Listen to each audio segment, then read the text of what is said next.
Hello students, in this video we are going to begin with the chapter number 4, that is the rat trap. Okay, and this chapter is a bit lengthy, that's why I have divided this chapter into two parts. Okay, the rat trap, जैसा कि इसका chapter का नाम है कि जो rat trap होता है वो क्या होता है. rat trap means चूहा दानी, यानी कि जिसमें चूहों को हम लोग पकड़ते हैं उसको rat trap बोलते हैं.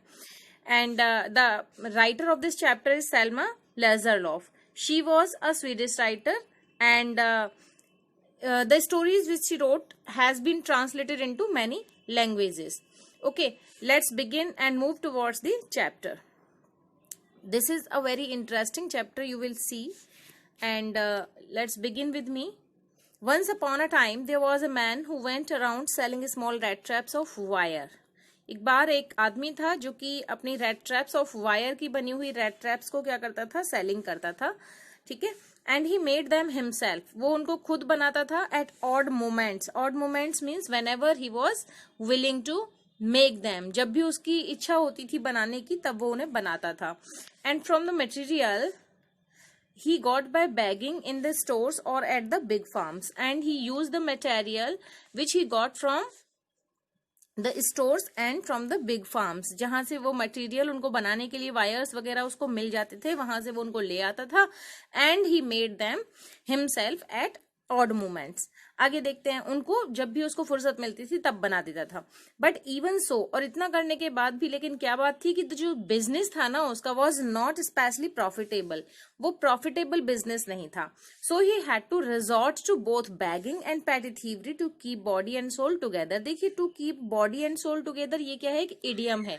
ठीक है ना, ये इडियम है, और इस इडियम का जो मीनिंग है वो होता है, अगर मैं हिंदी में कहूं तो जिंदा रहना. ठीक है, टू लिव अ लाइफ. ठीक है, जिंदा रहना. तो यहाँ पे जो राइटर हैं वो बहुत अच्छे से इसको उन्होंने जो लिटरेरी डिवाइसेस हैं उनको भी यहाँ पे यूज किया है. तो यहाँ उन्होंने इस लाइन में इडियम को यूज किया है. तो आगे स्टोरी बोलती है कि so he had to resort to का मतलब होता है सहारा लेना, सपोर्ट लेना. किन चीजों का, both begging and petty thievery. Begging भी करता था, बेगिंग का मतलब आप सब जानते होंगे, मांगना, है ना. एंड पैटी थीवरी, पैटी का मतलब होता है छोटी मोटी, थीवरी मीन्स चोरी, और बेगिंग करता था, और इसके अलावा छोटी मोटी चोरियां भी वो करता था. To keep body and soul together. Body and soul together का मतलब मैंने आपको बता ही दिया कि जिंदा रहने के लिए. इवन सो हिज क्लॉथ्स वर इन रैग्स. इतना करने के बाद भी उसके जो कपड़े होते थे वो रैग्स रहते थे, यानी कि फटे टूटे. हिज चीक्स वर श्रंकन, उसके जो गाल थे वो पिचके हुए रहते थे, श्रंकन रहते थे. And hunger gleamed in his eyes, और आंखों में उसके क्या दिखती थी, भूख दिखती थी, यानी कि उसको खाने के लिए प्रॉपर खाना नहीं मिल पाता था. आगे देखिए, no one can imagine how sad and monotonous life can appear to such a vagabond. देखिए, एक चीज और मैं आपको यहाँ पे वैगाबॉन्ड से याद आ गया.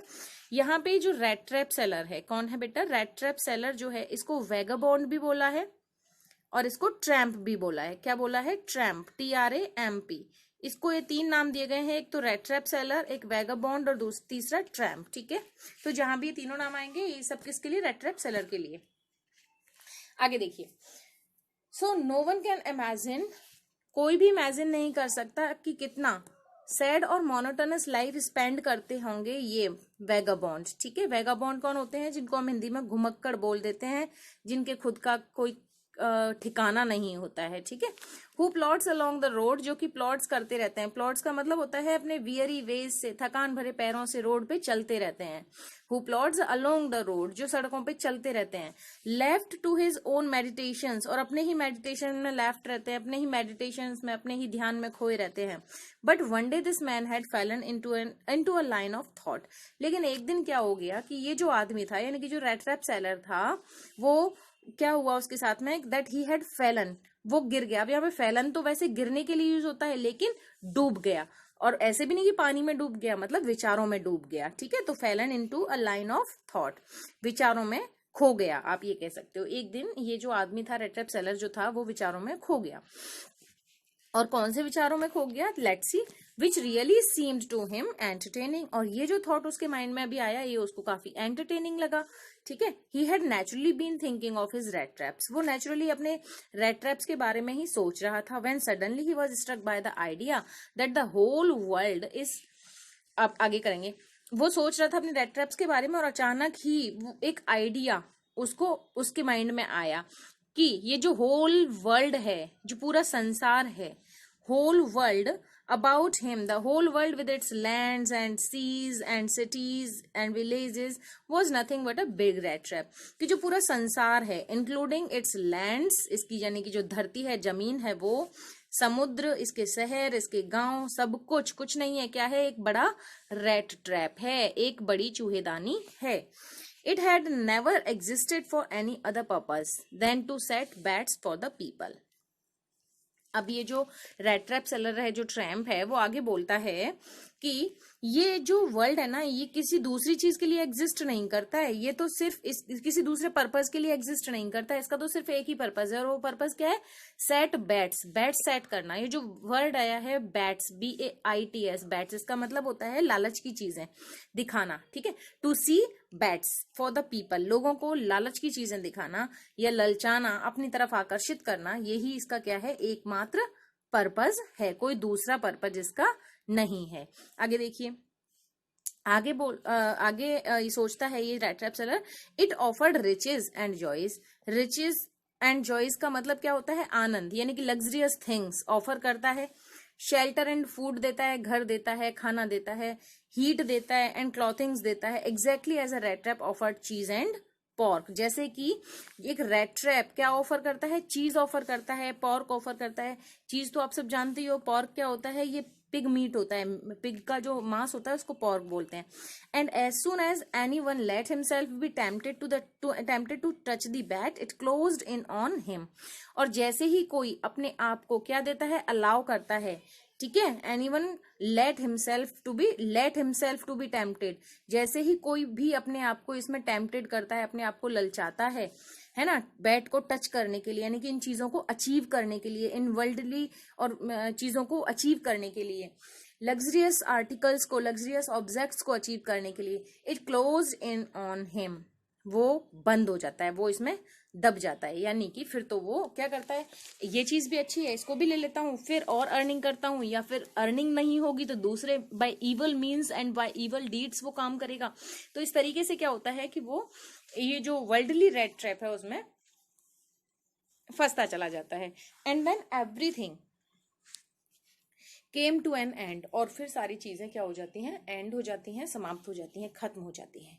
ठीक है, यानी कि फिर तो वो व्यक्ति क्या करता है, अपना एंड कर लेता है. ऐसे नहीं कि वो मर जाता है, no, it means he had fallen into evil deeds, वो गलत कार्य करने लगता है. जब किसी की कैपेसिटी नहीं है कुछ बहुत ज्यादा चीजें खरीद पाने की, बहुत सारी फैसिलिटीज को यूज कर पाने की, और फिर भी वो उनको करने की इच्छा करे, तो वो क्या करता है, अपने आप को इवल डीड्स में एंगेज कर देता है, क्योंकि कोई दूसरा तरीका ही नहीं होता उसको उन चीजों को पाने का. आगे देखिए, the world had of course never been very kind to him. अब यहाँ पे किसके लिए आया है, ये रेट ट्रैप सेलर के लिए आया है, कि जो संसार है ना, वो वास्तव में never been very kind to him, उसके लिए बहुत ज्यादा काइंड नहीं रहा है, कभी भी बहुत दयालु तो रहा नहीं. So it gave him unwonted joy to think ill of it in this way. इसलिए जो रेट ट्रैप सेलर है इसी तरीके की गलत चीजें सोचता है लोगों के बारे में. ठीक है, it became a cherished pass time of his. ये जो टाइम है, जिस टाइम पे वो ऐसे विचारों को माइंड में लाता है, ऐसे थॉट्स को लेके आता है, तो ये उसके लिए एक चेरिस्ड पास टाइम होता है, यानी कि बहुत ही अच्छा, एक एंटरटेनिंग पास टाइम होता है. ठीक है, ड्यूरिंग मैनी ड्रेयरी प्लॉडिंग्स, जब वो क्या कर रहा होता है, ड्रेयरी प्लॉडिंग्स कर रहा होता है. ड्रेयरी का मतलब होता है टायर्ड, और प्लॉडिंग्स मीन्स यात्राएं, आप कह सकते हो थकान भरी हुई यात्राएं कर रहा होता है. यानी कि जब वो rate trap sellers rate traps को सेल करके बेचने के लिए जाता है या बेच के आता है, तो उस टाइम पे वो बहुत थक जाता है पैदल चलते हुए, और उस टाइम पे उसके माइंड में यही सारी चीजें चलती हैं, और ये उसके लिए चेरिस्ड पास टाइम प्रूव होती हैं. Ploddings to think of people he knew. अब क्या करता है, हाँ, ये चीज इसको हम यहाँ पे ज्वाइन करते हैं दोनों को एक दूसरे से, कि ये तो क्या होता है, उसके चेरिस्ड पास टाइम होता है. ड्यूरिंग मैनी ड्रेयरी प्लॉडिंग्स के दौरान, and to think people he knew who had let themselves be caught in the dangerous snare, and of other who were still circling around the bat.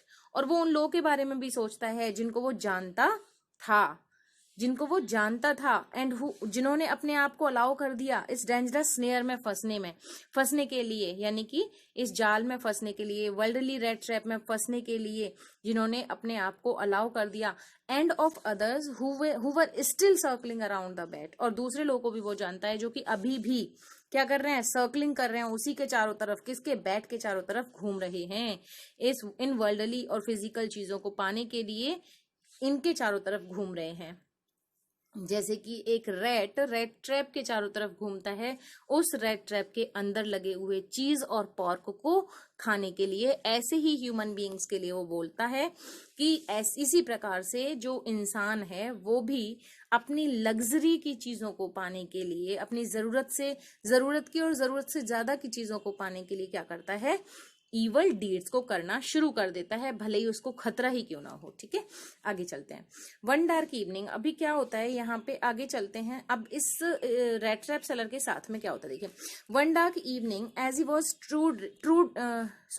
ट्रेजिंग alone, as he was trudging along the road he caught sight of a little grey cottage by the roadside में जो एक dark evening में क्या था कि ये जो red trap seller था ये वेंडरिंग कर रहा था, घूम रहा था, ठीक है, रोड साइड पे।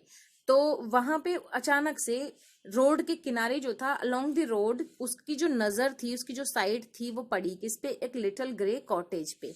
वापस देखिए, एक dark evening when he was intruding along the road, जब वो इंट्रूडिंग कर रहा था रोड के किनारे पे, तो उसकी नजर पड़ी एक लिटिल ग्रे कॉटेज पे जो कि रोड साइड पे था। And he knocked on the door, अब वहां जाके उसने डोर को नॉक किया, एंड आस्क्ड शेल्टर के लिए पूछा, फॉर द नाइट, रात में रुकने के लिए पूछा उसने कि क्या मैं रुक सकता हूँ। नॉर वॉज ही रिफ्यूज्ड, ना सिर्फ उसको रिफ्यूज नहीं किया गया, यानी उसको मना नहीं किया गया। Instead of the sour faces which ordinarily match him, और इस सब के बजाय, सॉर फेसेस के बजाय जो वर्ड आया है SOUR, सॉर मीन्स क्या है, यहाँ पे जो वर्ड है ये सॉर फेसेस, ये होता है गंदे, सिकुड़े, है ना, तरीके के फेसेस बनाना। तो instead of the sour faces, गंदे चेहरे देखने के बजाय, जो कि ऑर्डिनरली उसको मिलते थे जब भी वो किसी से शेल्टर के लिए पूछता था, तो लोग गंदा सा चेहरा बना के उसको मना कर देते थे। लेकिन यहाँ पे सब के बजाय क्या हुआ, जो ऑनर था उस कॉटेज का, he was an old man without wife और चिल्ड्रन, उसकी ना वाइफ थी ना बच्चे थे, and was very happy to get someone to talk to him in his loneliness, वो बहुत खुश हुआ अपनी लोनलीनेस में किसी को पाकर कि अब वो उससे बात कर पाएगा एटलीस्ट। क्या होता है, immediately he put the porridge pot on the fire and gave him supper, immediately उसने क्या किया, अपने पॉरेज पॉट को, पॉरेज का मतलब होता है दलिए का जो बर्तन था उसको फायर पे रखा और उसको सपर दिया, सपर मीन्स होता है डिनर आप कह सकते हो, रात का खाना उसको दिया। देन ही कार्व्ड ऑफ का मतलब होता है कट करना, तोड़ना, ठीक है, ब्रेक करना।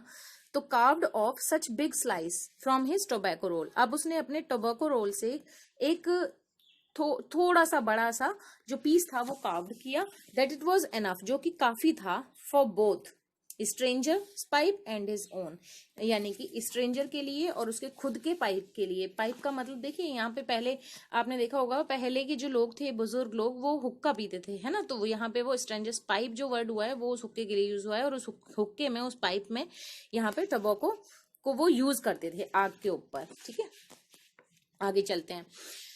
Finally he got out an old pack of cards, और फिर उसके बाद में उन्होंने क्या किया, ओल्ड पैक ऑफ कार्ड्स निकाला, यानी कि ताश जिनको हम लोग बोलते हैं, एंड प्लेड मजोलिस, और मजोलिस खेलने लगे जब तक कि बेड टाइम हुआ, जब तक कि उन्हें नींद आई। वो जो बुजुर्ग था, क्रॉफ्टर था उस ग्रे कॉटेज का, वो अपने गेस्ट के साथ में बेड टाइम तक मजोलिस खेला, हम ये कह सकते हैं। आगे देखिए, the old man was just as generous with his confidences as with his porridge and tobacco. यहाँ ओल्ड मैन के लिए आया है कि जो ओल्ड मैन था means who gave him shelter, who gave the shelter to the rat trap seller, he was just generous, वो उतना ही उदार था जितना कि उदार वो किसमें था, अपना पॉरेज और टोबैको रोल देने में था, उतना ही अपने सीक्रेट्स को भी बताने में था। ये जो वर्ड है इधर कॉन्फिडेंसेस, कॉन्फिडेंसेस का मतलब विश्वास होते हैं, लेकिन यहाँ पे जो है वो सीक्रेट्स है। क्या है बच्चों, सीक्रेट्स है। तो अपने सीक्रेट्स को बताने में भी उतना ही उदार था जितना कि अपने पॉरेज और टोबैको रोल के साथ में था, यानी जितने पोलाइटली उसने टोबैको रोल और पॉरेज उसको दिया, उतना ही पोलाइटली जेनरसली उसने अपने सारे सीक्रेट्स भी उसको बता दिए. The guest was informed at once that in his days of prosperity his host had been a crofter at Ramsjo iron work and had worked on the land. और उसने बताया उस जो ग्रे कॉटेज का जो मालिक था, यानी कि उसका जो होस्ट था, किसका होस्ट, रेड ट्रैप सेलर का, तो बोलता है कि उसने गेस्ट को ये भी इन्फॉर्म किया कि पहले जब डेज ऑफ प्रॉस्पेरिटी थे, यानी कि जब वो कुछ करने लायक था, जब वो बुजुर्ग नहीं हुआ था, तब उस टाइम पे उसका जो होस्ट है, यानी कि जो रेड ट्रैप जो कॉटेज का जो मालिक है, यानी कि ये जो बुजुर्ग है, ये जो क्रॉफ्टर है, वो क्या करता था, रामसजो आयरन वर्क्स में काम करता था, वहां पे क्रॉफ्टर था, ठीक है. And had worked on the lands, और वहां की जमीनों में काम किया करता था. एक बार फिर से देख लीजिए, आपको बता देती हूँ. यहाँ पे ये कहता है कि जो उस गेस्ट को इन्फॉर्म किया गया, यानी कि रेड ट्रैप सेलर को ये इन्फॉर्म किया गया कि पहले जब उसके डेज ऑफ प्रॉस्पेरिटी थे, तो उसका होस्ट यानी कि ये जो कॉटेज का मास्टर है, वो कहाँ वर्क करता था, रामसजो आयरन वर्क में वर्क करता था, and worked on the lands, और जमीन पे काम करता था. Now that he was no longer able to do day labour, और जब अब वो डे लेबर नहीं कर सकता, यानी कि पूरा दिन काम नहीं कर सकता, it was his cow which supported him, तो उसकी गाय ही है जो उसको क्या करती है, सपोर्ट करती है. आगे देखिए. That bossy was extra ordinary. आगे और उसको और क्लियरिफाई करते हुए करता है कि हाँ, दैट बॉसी मीन्स जो हट्टी कट्टी उसकी जो मोटी ताजी गाय है ना, दैट इज एक्स्ट्रा ऑर्डिनरी. वो क्या है, एक्स्ट्रा ऑर्डिनरी है. She could give milk for the creamery every day. वो दूध देती है हर दिन, ठीक है. Creamery, for the creamery. Creamery क्या होता है, जहां पे ये डेयरी एक तरीके से आप कह सकते हो, तो उसकी गाय का जो दूध है वो डेयरी पे सप्लाई किया जाता है. And last month he had received all of 30 kronor in the payment, और लास्ट मंथ उसको 30 क्रोनर, ठीक है, ये स्वीडन की क्या है, करेंसी है, तो 30 क्रोनर उसको एज अ पेमेंट दिए गए हैं. किसकी वजह से, सिर्फ गाय की वजह से. आगे देखिए. The stranger must have seemed incredulous. अब उसको क्या लगा, इस क्रॉफ्टर को लगा कि जो स्ट्रेंजर है ना, वो इनक्रेडुलस है, मीन्स अनबिलीवेबल है, उस पर विश्वास नहीं कर रहा है उसकी बात पे कि उसको 30 क्रोनर मिले हैं पिछले महीने. तो उसने क्या किया, for the old man got up, इसलिए जो ओल्ड मैन था वो खड़ा हुआ, and went to the window तक गया, and took a leather pouch, और अपने लेदर पाउच को लिया, which hung on the nail, जो कि नेल पे यानी कि खूंटी पे लटका हुआ था. नेल का मतलब दरवाजों के पास में क्या था, कुछ लगी रहती है जिनपे हम आर्टिकल्स को, ऑब्जेक्ट्स को लटका सकते हैं, उनको हैंग कर सकते हैं. In the very window frame, यानी कि विंडो के फ्रेम में जो नेल लगा हुआ था, उससे अपने पाउच को उसने लिया. And picked out 3 wrinkled 10 kroners bill, और उसमें से 10 क्रोनर्स का जो रिंकल्ड 10 क्रोनर्स थे उनको निकाला, यानी कि सलवटों वाले जो 10 क्रोनर्स उसने उस पाउच में रख रखे थे, उस विंडो फ्रेम में हैंग करके वो उसने निकाले. These he held up before the eyes of his guest, और फिर उनको हेल्ड कर दिया कहाँ पे, अपने गेस्ट की आंखों के सामने पकड़ के रखा, ठीक है. अब क्या किया, नोडिंग नोइंगली, ये बताते हुए, नोडिंग का मतलब होता है गर्दन को हिलाना, कि ये देखो, ऐसे गर्दन को हिलाते हुए उसने क्या किया, उसको दिखाया, पकड़ के रखा उसके सामने. Then stuffed them back into the pouch, और फिर क्या किया, उनको वापस से स्टफ्ड कर दिया. स्टफ्ड मीन्स घुसेड़ देना, वापस से उनको पाउच में घुसेड़ दिया या रख दिया, to put them in the pouch. The next day both man got up in good season, और अगले दिन जब सुबह हुआ तो दोनों ही जो थे वो गुड सीजन में उठे. देखिए, गुड सीजन यहाँ पे किसके लिए आया है, मतलब अच्छे मूड से उठे और अच्छे तरीके से एक साथ उठे, ठीक है. द क्रॉफ्टर वॉज इन अ हरी. जो क्रॉफ्टर था, यानी कि जो कॉटेज का मालिक था, जो ओल्ड मैन था, वो जल्दी में था. उसको क्या करना था, मिल्क हिज काउ, अपनी गाय का दूध निकालना था. And the other man probably thought he should not stay in the bed when the head of the house had gotten up. और जो दूसरा आदमी था, यानी कि जो रेड ट्रैप सेलर था, उसने सोचा कि अब उसको बेड में नहीं रहना चाहिए, उसको बिस्तर में नहीं रुकना चाहिए, क्योंकि जो हेड ऑफ द हाउस है, घर का जो मालिक है, अब वो क्या हो चुका है, जाग चुका है. हैड गॉटन अप, जब वो ही जाग गया है तो मैं बिस्तर में कैसे रुक सकता हूँ. They left the cottage at the same time, दोनों ने कॉटेज को सेम टाइम पे छोड़ दिया. Crofter locked the door and put the key in his pocket. Crofter ने दरवाजा लॉक किया और की को अपने पॉकेट में रखा. The man with the rat trap said goodbye and thank you. Rat trap seller ने उसको गुड बाय थैंक यू बोल दिया। अब दोनों क्या किया, and thereupon each went his own ways, और दोनों इस तरीके से अपने अपने रास्ते चले गए। But half an hour later क्या होता है, red trap peddler stood again before the door. आधे एक घंटे बाद में जो रेड ट्रैप पैडलर है, और उसको पैडलर भी बोला है, देखिए रेड ट्रैप सेलर भी बोला है, पैडलर भी बोला है, ट्रैम्प भी बोला है, और वैगबॉन्ड भी बोला है। ठीक है, 4 नाम उसको दिए गए हैं यहाँ पे। तो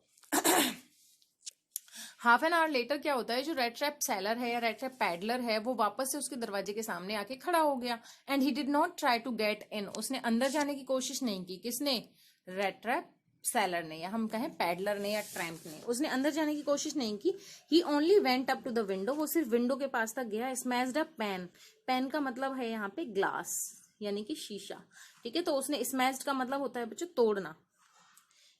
ही break the pane into pieces, उसने पेन को तोड़ दिया यानी कि शीशे को तोड़ दिया, विंडो के जो शीशा था उसको तोड़ दिया। स्टक इन हिज हैंड, और अपने हाथ को उसमें घुसाया। And got hold on the pouch, और पाउच को पकड़ लिया। विद द 30 क्रॉनर, जिसमें क्या था, 30 क्रॉनर था। He took the money and thrust it into his own pocket, उसने 30 क्रॉनर को निकाला और थर्स्ट कर लिया यानी कि घुसा लिया अपनी पॉकेट में, यानी कि रख लिया अपनी पॉकेट के अंदर उस 30 क्रॉनर को निकाल के। And then he hung the leather pouch very carefully back in its place and went away, और फिर उस पाउच को, लेदर पाउच को उसने वेरी केयरफुली वापस से उसकी जगह पे रख दिया। एंड वेंट अवे, और वहां से चला गया। As he walked along with the money in his pocket, he felt quite pleased with his smartness. पहले तो शुरुआत में जब वो पैसे को लेके जा रहा था अपने पॉकेट में डाल के, वो बहुत खुश हो रहा था अपनी स्मार्टनेस पे, अपनी चतुराई पे। ठीक है, he realized of course that at first he dared not to continue in the public highway, on the public highway. अब उसने रियलाइज किया कि वास्तव में उसको डेयर नहीं करना चाहिए, उसको हिम्मत नहीं करनी चाहिए कंटिन्यू करने की। कहाँ पे, पब्लिक हाईवे पे, यानी कि अगर वो पब्लिक हाईवे पे कंटिन्यू करेगा तो उसको कोई पकड़ लेगा, क्योंकि उसने 30 क्रॉनर की क्या की है, चोरी की है। But must turn off the road into the woods, लेकिन उसको रोड से कहाँ मुड़ जाना चाहिए, वुड्स में। वुड्स का मतलब होता है जंगल में, फॉरेस्ट में उसको टर्न कर लेना चाहिए, और फॉरेस्ट के रास्ते से उसको जाना चाहिए। During the first hour his cause this caused him no difficulty. अब शुरुआत में तो फर्स्ट आवर में तो उसको कोई डिफिकल्टी नहीं हुई, ठीक है ना। But later in the day it became worse, लेकिन बाद में जैसे जैसे दिन आगे निकलता गया उसको प्रॉब्लम्स क्रिएट हुई। For it was a big and confusing forest, उसके लिए अब ये बहुत बड़ा और कंफ्यूजिंग फॉरेस्ट बन चुका था। विच ही हैड गॉटन इनटू, जिसमें वो घुस गया था या जिसमें वो पहुंच गया था। He tried to be sure to walk in a definite direction, उसने कोशिश की श्योरिटी के साथ में एक डेफिनेट डायरेक्शन में वॉक करने की। But the path twisted back and forth so strangely he walked without coming to the end of the wood. लेकिन जो पाथ था, जो रास्ता था उस जंगल का, वो इतना ज्यादा ट्विस्टेड था, आगे पीछे इतना ज्यादा ट्विस्टेड था, इतना स्ट्रेंजली ट्विस्टेड था कि वो क्या हुआ, एंड ऑफ द वुड पे जा ही नहीं सका, आ ही नहीं सका। Without coming to the end of the wood, वो जंगल के किनारे पे नहीं आ सका। And finally he realize that he had only been walking around the same part of the forest, और फाइनली उसने रियलाइज किया कि वो क्या है, same part of the forest में ही क्या कर रहा है, वॉकिंग कर रहा है, घूम रहा है। All at once he recalled his thoughts about, अब आगे देखते हैं अब क्या होता है। ऑल एट वंस, फिर क्या होता है, तुरंत ही रिकॉल्ड हिज थॉट्स, उसके जो विचार उस टाइम पे आए थे कि that the whole world is a rat trap, वो जो थॉट्स थे उसको वापस आ गए। About the world and the rat trap, rat trap और वर्ल्ड के बारे में उसके जो विचार थे ना, वो वापस आ गए उसके माइंड में। वो फिर से सोचने लगता है। Now his own turn had come, अब उसका खुद का टर्न आ गया था। He had let himself to be fooled by a bait and had been caught, उसने अपने आप को अलाउ कर दिया था एक बैट के लिए, यानी कि अपने आप को उसने एक लालच की चीज के लिए अलाउ कर दिया था लेने के लिए। एंड हैड बीन कॉट, और अब वो भी उस लालच में पड़ गया, या ये कहिए कि उस रेड ट्रैप में फंस गया था। ठीक है, the whole forest with its trunks, its branches, its thickets and fallen logs closed in upon him like an impenetrable prison from which he could never escape. अब क्या था कि ये जो फॉरेस्ट था, होल फॉरेस्ट, इसके ट्रंक मीन्स आप जानते हो पेड़ों के तने को बोलते हैं, ब्रांचेस, इसके जो थिकेस्ट थे, इसके जो फॉलन लॉग्स थे, गिरे हुए जो लट्ठे थे या गिरी हुई जो गिरे हुए जो पेड़ थे, क्लोज्ड इन अपॉन हिम, उसको बिल्कुल बंद कर लिया था उन्होंने, जैसे कि कोई क्या हो, इम्पेनिट्रेबल प्रिजन हो, ऐसी प्रिजन जहां से बच के भागना मुश्किल हो, from which he could never escape, जहां से वो कभी भाग नहीं सकता था, जहां से वो बच नहीं सकता था, ऐसे ही एक प्रिजन में अब वो फंस गया, उसने ऐसा सोचा। आगे देखिए, इट वॉज लेट इन दिसंबर, दिसंबर का लेट था, यानी कि दिसंबर जाने ही वाला था। Darkness was already descending over the forest, पूरे जंगल में अंधेरा होने वाला था। And this increase the danger, और इससे क्या उसका खतरा बढ़ गया। And increase also his gloom और एंड डेस्पेयर, और इसके साथ साथ ही उसका ग्लूम, उसकी उदासी और उसकी डेस्पेयर, निराशा भी बढ़ गई। Finally he saw no way out, अचानक फाइनली उसको कोई वे आउट दिखाई नहीं दिया, कोई भी सॉल्यूशन इस चीज का दिखाई नहीं दिया। और क्या हुआ उसके साथ में, and he sank down on the ground, और वो धरती पे, जमीन पे सैंक डाउन हो गया, लेट गया, टायर्ड टू डेथ, उसको ऐसा लगा कि अब वो मरने वाला है, ठीक है। Thinking that his last moment had come, और ये सोच रहा था कि उसका लास्ट मोमेंट जो है ना वो पास में आ गया है, यानी कि वो मरने वाला है। But just as he laid his head on the ground, लेकिन जैसे ही उसने अपने सर को ग्राउंड पे लेड किया, यानी कि ग्राउंड पे टेका, जमीन पे टेका, he heard a sound, a hard regular thumping, उसने एक आवाज सुनी जो कि हार्ड रेगुलर थम्पिंग का साउंड था। मीन्स कोई कहीं दूर क्या कर रहा था, थम्पिंग कर रहा था। थम्पिंग का मतलब होता है किसी चीज से किसी चीज की पिटाई करना, मतलब बहुत ज्यादा किसी चीज को थम्प करना, थम थम थम थम, इस तरीके की आवाजें करना। There was no doubt as to what that was, अब उसको कोई संदेह नहीं था कि ये क्या चीज थी, उसको बिल्कुल क्लियर हो गया था कि ये क्या है। ही रेज्ड हिमसेल्फ, उसने अपने आप को खड़ा किया। Those are the hammer strokes from an iron mill, और ये क्या थे, आयरन मिल से हैमर स्ट्रोक थे। उसने सोचा, there must be people nearby, लोग होंगे आसपास। He summoned all his strength, उसने अपने पूरे स्ट्रेंथ को समंड अप किया, अपने पूरे स्ट्रेंथ को, अपनी पूरी ताकत को यूज किया। गॉट अप, फिर वो खड़ा हुआ, and staggered in the direction to the sound of the sound, और फिर स्टैगर्ड का मतलब होता है लड़खड़ाते हुए चलना। कहाँ पे चला, डायरेक्शन ऑफ द साउंड में, यानी कि साउंड के डायरेक्शन में चला। आगे देखिए, Ramsjo iron works which are now closed down, Ramsjo iron, क्योंकि ये इवनिंग का टाइम हो गया था, रात होने वाली थी, the night was very near by, तो ये जो आराम से जो आयरन मिल था अब बंद हो गया था। Not so long a large plant, बहुत ज्यादा पहले नहीं, मैंने कुछ देर पहले ही, ये क्या था, एक लार्ज प्लांट था। With smelter, rolling mills and forge, यानी कि ये उसके मैकेनिकल चीजें हैं, जो चीजें वहां पे यूज होती हैं उस फैक्ट्री में, उस आयरन मिल में, लोहे को गलाने के लिए, पिघलाने के लिए, तोड़ने मोड़ने के लिए, तो ये सारी चीजें, तो कुछ टाइम पहले ही ये क्या था, लार्ज प्लांट था। इसमें स्मेल्टर भी था, यानी कि लोहे को गलाने की चीज होती है स्मेल्टर। रोलिंग मिल भी था, लोहे को गोल करने। और फॉर्ज का मतलब होते हैं भट्टियां एक तरीके से, वो भी था यहाँ पे, अभी सारी चीज थी। आगे देखिए, in the summer time long lines of heavily loaded barges and scows slid down the canal. अब ये यहाँ पे थोड़ी सी अजीब ही चीज आ गई है, ये यहाँ पे अब डिस्क्रिप्शन इस आयरन मिल का चल रहा है कि यहाँ पे समर टाइम में क्या होता है, लंबी लाइंस लग जाती हैं हैवीली लोडेड बार्जेस की। अब ये हैवीली लोडेड बार्जेस क्या होती हैं वो देख लीजिए। देखिए, ये वाली जो नावें होती हैं इनको बार्जेस बोलते हैं, जिनमें कि पानी के अंदर कोई भी मटेरियल, आयरन हो, कॉइल हो, कुछ भी अपन इधर से उधर ले जा सकें। तो यहाँ पे जो ये बोला गया है इसके लिए, हैवीली लोडेड बार्जेस जो थी इसके बगल से निकलती थी, और वहां पे सामान सप्लाई, जो आयरन मिल से आयरन सप्लाई होता था। तो कहता है कि in the summer time long lines of heavily loaded barges and scows slid down the canal. Canal का मतलब होता है बच्चों नहर, ठीक है। कैनल अलग होता है, रिवर अलग होता है, लेक्स अलग होता है, तो सारी चीजें। तो स्लिड डाउन द कैनल में क्या चलती रहती थी, हैवी लोडेड बार्जेस और स्काउज भी छोटी नावों को ही बोलते हैं, वो वहां पे चलती रहती थी। Which led to a large inland lake, और ये जो है फिर कहाँ जाती थी, इनलैंड लेक तक पहुंचती थी। And in the winter time में क्या होता था, जो रोड था मिल के पास में वो ब्लैक हुआ रहता था, किससे, कॉइल डस्ट से। किससे बच्चों, कॉइल डस्ट से। Which sifted down from the big charcoal crates, जो कि कहाँ से निकलता था, शिफ्टेड डाउन का मतलब है निकलना, गिरना। कहाँ से, बड़े बड़े जो चारकोल के क्रेट्स होते थे उनसे ये जो कॉइल डस्ट था वो निकलता था, और रोड पूरा ब्लैक हो जाता था। अब ये जो क्रेट्स होते हैं, जिनको कैरेट भी मैंने बोलते सुना है, तो ये होते हैं जिनमें कि हम लोग किसी भी चीज को भर के रख सकते हैं। तो इनसे वो छनता था, इसलिए उसको बोला गया कॉइल डस्ट। कॉइल को वहां पे रखा जाता था इन क्रेट्स के अंदर। आगे देखिए, during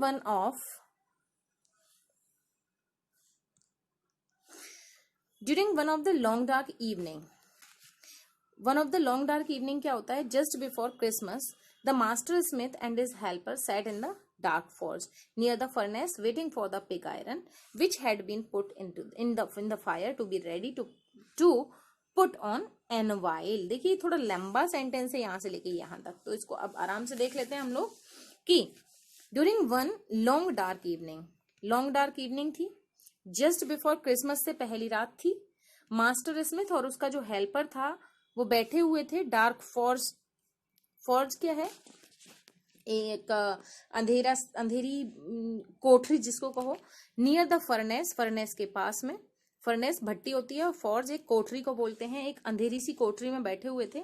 and they too were waiting for the pig iron, pig iron कच्चे लोहे को बोलते हैं, which had been put in the fire, जो उन्होंने आग में रख रखा था, उस कच्चे लोहे का वो इंतजार कर रहे थे कि वो क्या हो जाए, रेडी हो जाए, क्या करने के लिए, टू पुट ऑन एनवाइल, एनवाइल पर रखने के लिए। और जब इसको एनवाइल पे वो लोग रख देंगे तो ये क्या हो जाएगा, उसको वो किसी भी चीज की शेप दे देंगे। तो देखिए एनवाइल क्या होता है, एनवाइल कुछ इस तरीके का होता है बच्चों, ये रहा एनवाइल, यानी कि अब ये जो 1 मिनट, ये जो ये तो क्या है, यहाँ पे इसने अपने हाथ में इसको पकड़ा हुआ है, ये यहाँ पे गरम लोहा है, ये इसने एनवाइल पे इसको रखे हुआ है और ये ऊपर से इसमें हथौड़े की, हैमर की चोट मार रहा है, ठीक है, तो ये होता है एनवाइल।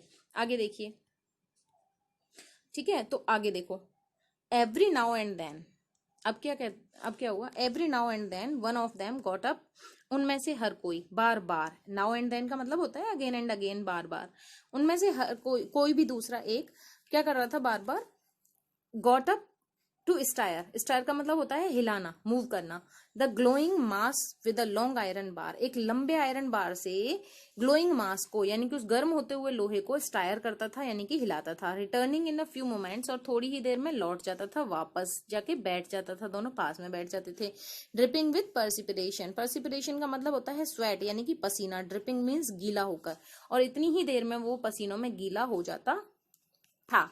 दो एज वॉज द कस्टम, जैसा कि कस्टम था, he wore nothing but a long shirt पहनता था और वुडन शूज पहनता था, ठीक है, ये जो यहाँ पे आयरन मिल में वर्क करते थे ये वुडन शूज और लॉन्ग शर्ट पहनते थे।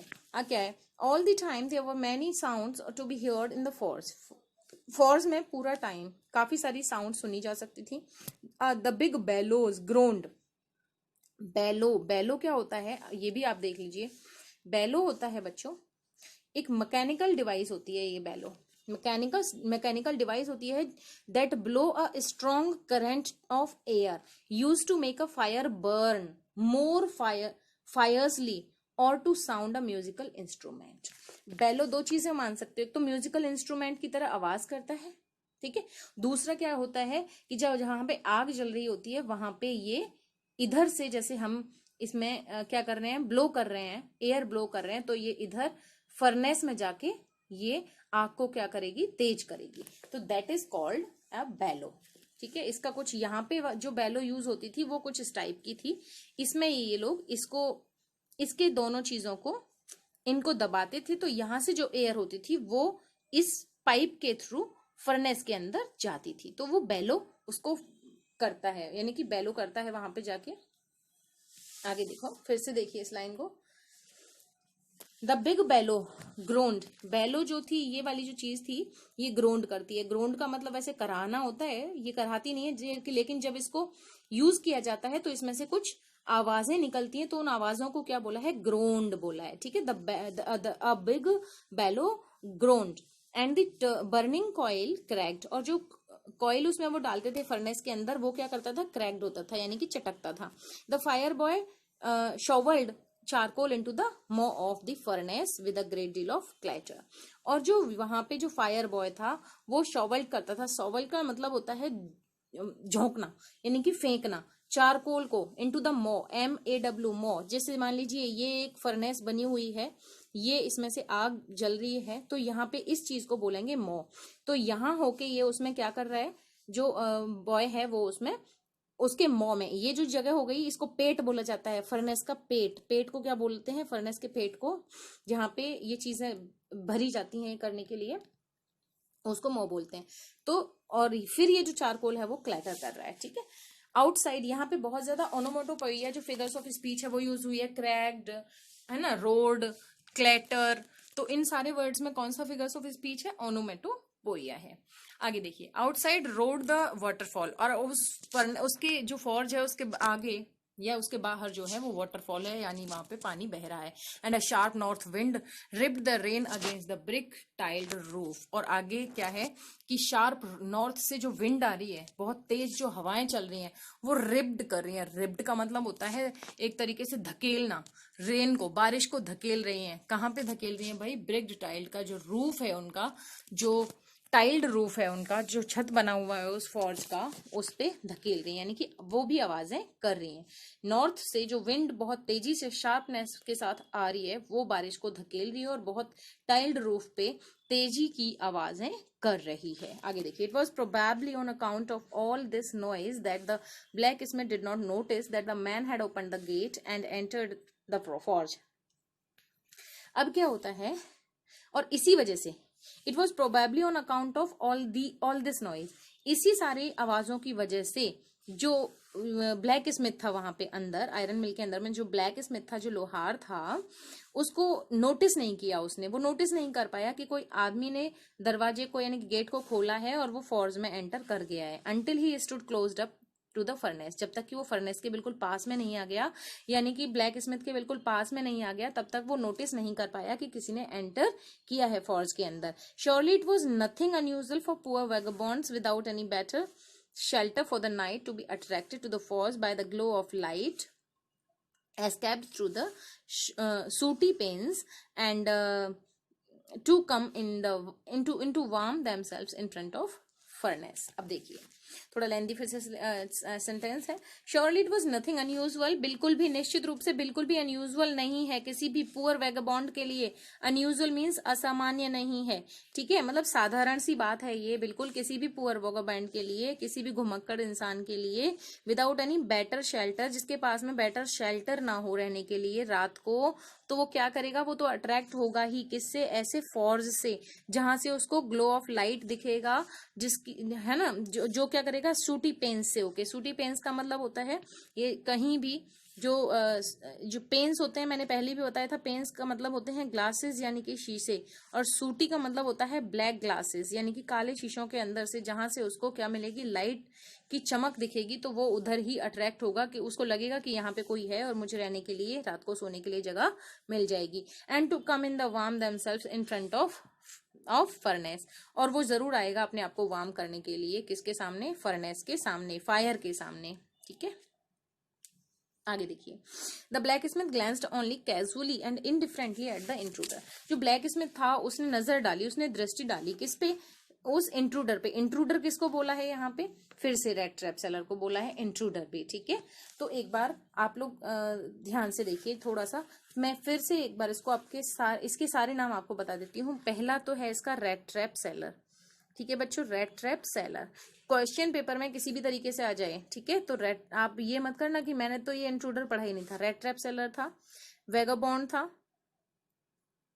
ठीक है बच्चों, वेगाबॉन्ड, तीसरा ट्रैम्प, चौथा पैडलर,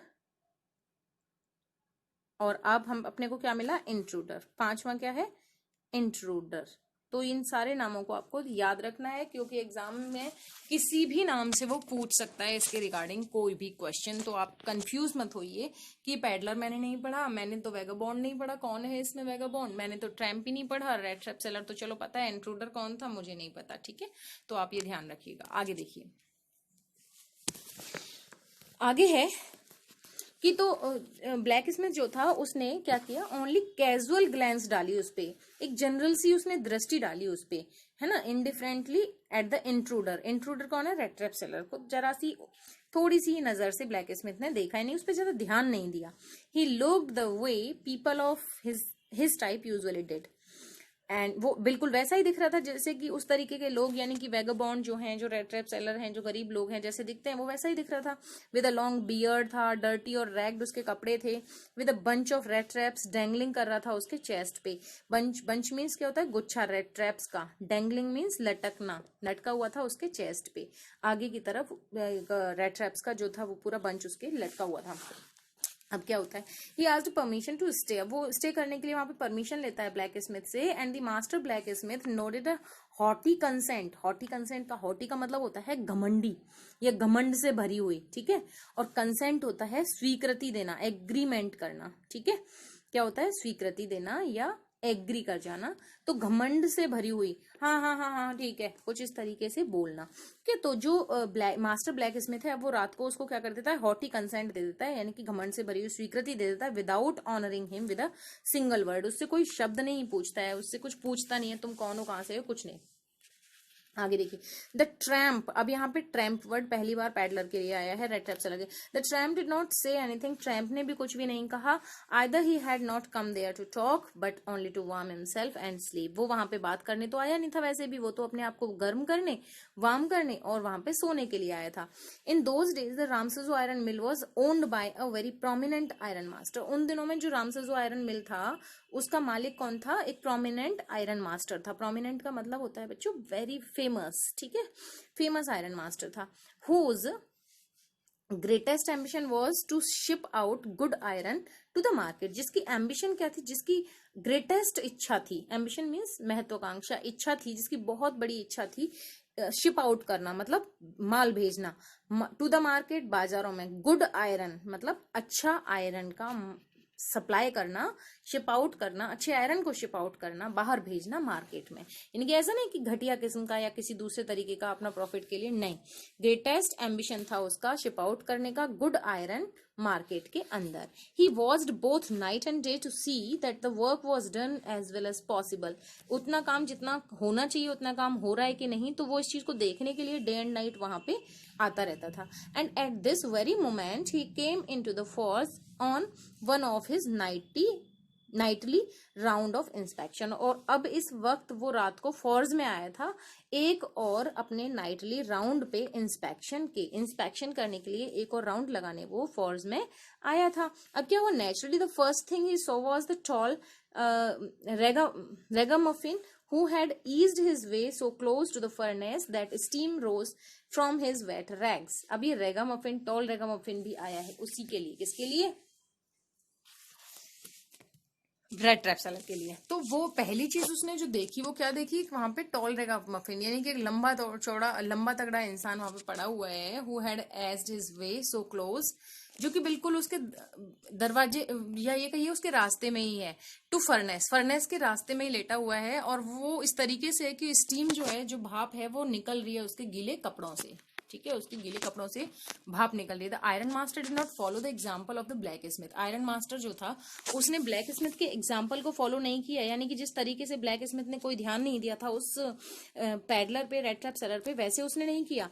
तो iron master did not follow the example of the blacksmith who had hardly deigned to look at the stranger, जिसने मुश्किल से ही किसकी तरफ? स्ट्रेंजर की तरफ देखा था। He walked close up to him. अब ये जो आयरन मास्टर है वो उसके पास में जाता है, लुक्ड हिम ओवर केयरफुली, उसको केयरफुली देखता है, and then tore off his slouch hat. Slouch का मतलब झुकी हुई, यानी कि जो उसके चेहरे पे जो हैट आ रही है, उसकी जो हैट उसके चेहरे पे लटक गई है, उसने रख ली है सोने के लिए, उसको हटाता है, टॉर ऑफ करता है, to get better view of his face, उसके फेस का बेटर व्यू लेने के लिए। और आगे है, but of course it is you Nils Olof. और बोलता क्या है उसको, पैडलर को, अरे ये तो तुम हो निल्स ओलोफ, ये तो तुम हो। हाउ यू डू लुक, तुम कैसे दिख रहे हो। यानी कि जो आयरन मास्टर है वो उस रेड ट्रैप सेलर को जैसे ही देखता है तो वो उसके पास में जाता है, और फिर जैसे ही उसके चेहरे पे से वो उसकी हैट को हटाता है तो उसको बोलता है कि अरे निल्स ओलोफ, ये तो तुम हो। ठीक है, ये पैराग्राफ और हम लोग कंप्लीट कर लेते हैं, इसके बाद फिर नेक्स्ट वीडियो में कंप्लीट करेंगे। The man with the rat trap had never before seen the iron master at Ramsjo. Man जो कि रेड ट्रैप सेलर था, उसने पहले कभी भी रामसजो में आयरन मास्टर को देखा ही नहीं था। And did not even know, और what his name was, और उसका नाम भी उसको नहीं पता था यहाँ तक कि, ठीक है। और आगे है, but it occurred to him that if the fine gentleman thought he was an old acquaintance, he might perhaps throw him a couple of kroner. तो अब वो सोचने लगा कि but it occurred to him, लेकिन उसको ऐसा लगा, किसको, रेड ट्रैप सेलर को, कि अगर ये जो फाइन जेंटलमैन है ये उसको सोच रहा है कोई अपना एक ओल्ड एक्वेंटेंस, एक्वेंटेंस मीन्स रिश्तेदार या परिचित, ठीक है, अपना कोई नोन समझ रहा है, यानी कि मुझे अगर ये अपना कोई नोन समझ रहा है तो वो क्या करेगा, उसको throw him a couple of kronor, 1 या 2 क्रोनर उसको दे देगा। Therefore he did not want to undeceive him all at once, तो इसलिए वो क्या है, अचानक से, 1 मिनट, तो देखिए ये देखिए, उसने ये सोचा कि अगर ये जो फाइन जेंटलमैन है उसको अपना कोई ओल्ड एक्वेंटेंस समझ रहा है तो वो क्या करेगा, उसको 1 या 2 कपल ऑफ क्रोनर दे देगा। Therefore he did not want to undeceive him all at once, इसलिए वो तो सोच रहा था कि उसको एक्स्ट्रा में एक कपल ऑफ क्रोनर मिल जाएगा, यानी कि जब ये फाइन जेंटलमैन यानी कि जो आयरन मास्टर है उसकी ऐसी कंडीशन देखेगा तो वो उसको कपल ऑफ क्रोनर दे देगा। इसलिए उसने क्या नहीं किया, अनडिसीव नहीं किया, उसने मना नहीं किया, अचानक से उसने मना नहीं किया कि मैं निल्स ओलोफ नहीं हूं, ठीक है।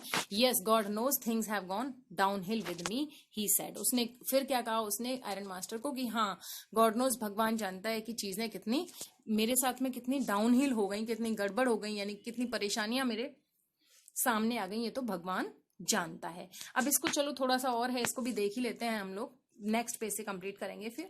You should not have resign from the regiment, said the iron master, iron master उसको अपना एक रेजिमेंट का, आर्मी टाइम का फ्रेंड समझ लेता है निल्स ओलोफ, तो वो उसको बोलता है कि तुम्हें रिजाइन नहीं करना चाहिए था रेजिमेंट से, दैट वाज द मिस्टेक। अब ये जो रेड ट्रैप सेलर है वो बोलता है कि वो मेरी गलती थी, if only I had still been in the service at the time it never would have happened so, अगर मैं अभी तक सर्विस में होता तो मेरे साथ में ऐसा नहीं हुआ होता।